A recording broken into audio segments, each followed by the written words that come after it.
in today's video I'd like to check out the new teaser trailer for the live-action series of Netflix about One Piece. And honestly, just saying that out loud, it's no secret that people are not expecting anything from this because, first of all, Netflix doesn't have the best track record on live adaptations of any anime series ever, and that whole idea has almost never been executed properly, and the only exception to that rule that I can imagine right now is like Rurouni Kenshin. That's pretty much about the only anime I know that's done a pretty decent job at live action adaptation. So, you know, people aren't expecting a lot of this, but considering the fact that not only is this like the biggest series that exists, manga, anime, whatever, and in an interview that Oda gave, he said that unless he's okay with it, it's not going out. So I have to assume that we can at least expect something. So, without further ado, let's watch the trailer and see how good or bad it is.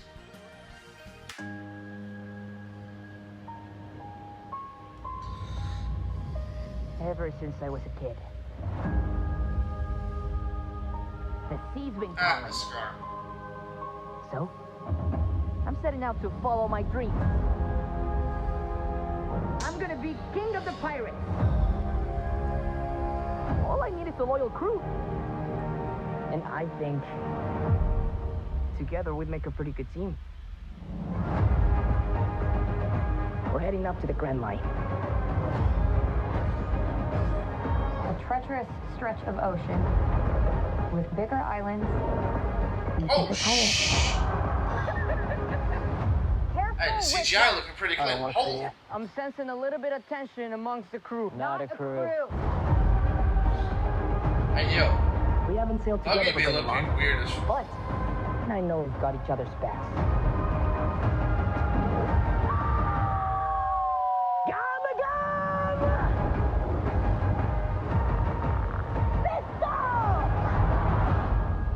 All great fighters call out their finishing moves.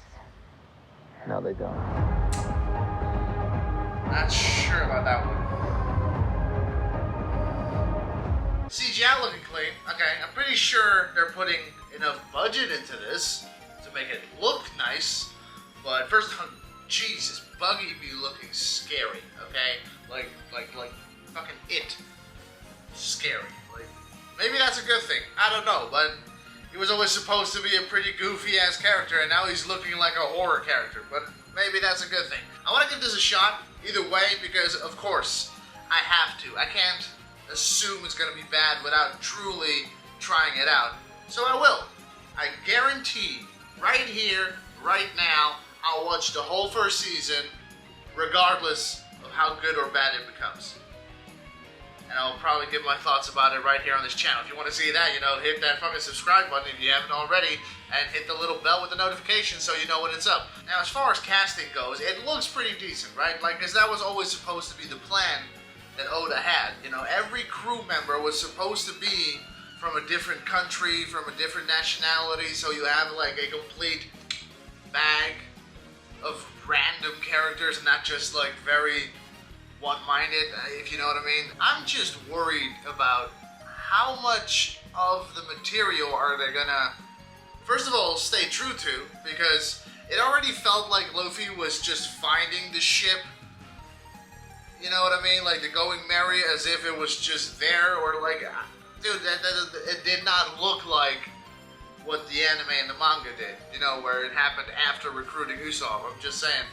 So I hope they don't take too much of these creative liberties, because that's always been their biggest downfall, where they think they know what they're supposed to do, and they just like, oh, remember that source material that everybody loves? Let's do it completely different, because that's probably not a reason that people like it, right? Like, I hope they stay true to it as much as possible, if not 100% faithful. I truly hope they do. But at the same time, you can't package all that story in just like what? I think the first season is supposed to be 10 episodes, and I can only imagine that they'll never leave the East Blue. Like, either they finish after Arlong, or they even stop before reaching Arlong to make that like the first thing in season 2, assuming that that's what they're gonna do, right? But like, can you imagine all the little mini arcs that you get? Like the fight with Captain Morgan, the fight with like Captain Kudo, the fight with what's his name, like Don Krieg. All those fights, all those little mini sagas that all are inside the East Blue arc, if you will. How are you going to fit all that story in just 10 episodes? And that's assuming that's where they stop, because I'm pretty sure, like in the early stages, they released screenshots of the people in their post-time skip uniform, get up, whatever you want to call it, and that worries me a lot, because I'm like, there is no way you're jumping that much of the story. That's like 500 plus episodes before you do a time skip, or 450, 500, give or take. But like, I just hope they don't do that. They don't sprint to the end.